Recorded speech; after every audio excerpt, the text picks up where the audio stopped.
Ville champignon au moment de la ruée vers l'or, vers la moitié du XIXe siècle, San Francisco a aussi été le berceau d'une nouvelle culture, plutôt même d'une contre-culture qui fait émerger le mouvement de la Beat Generation et particulièrement l'arrivée des beatniks et des hippies entre les années 50 et 60 sur les hauteurs de la ville.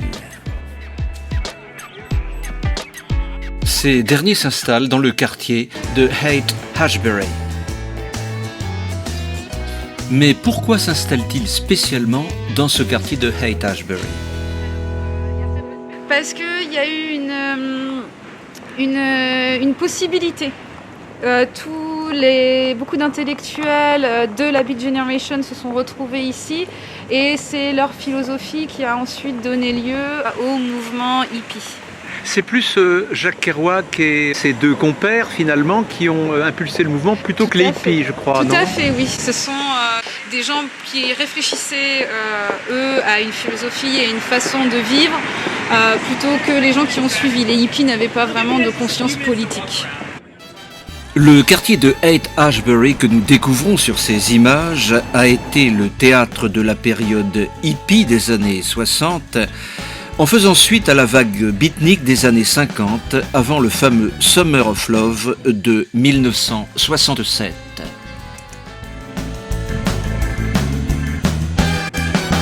Des maisons victoriennes aux multiples couleurs rappellent la période Peace and Love, parmi celles-ci, celle de Janis Joplin qui a été avec Jimi Hendrix le porte-parole de ce mouvement.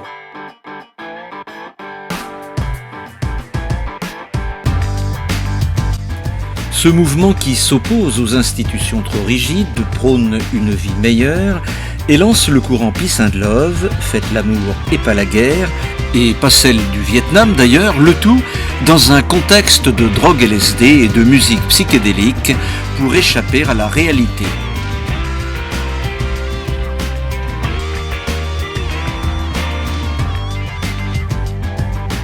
Jacques Kerouac en son temps, suivi de Bob Dylan et de John Baez, mais aussi de Jimi Hendrix et de Janis Joplin.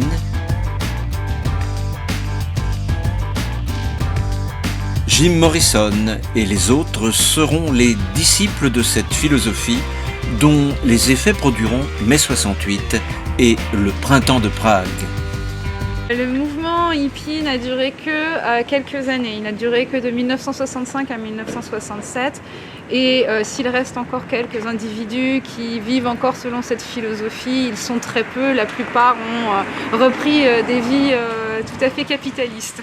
Donc maintenant c'est fini, il ne reste plus que les vestiges de cette culture à travers quelques magasins connus. C'est tout à fait ça, il reste des vestiges et on essaye parfois le week-end de faire revivre ça au Golden Gate Park. La vague subversive de contre-culture qui visait l'ordre établi s'est définitivement retirée du quartier de Haight-Ashbury.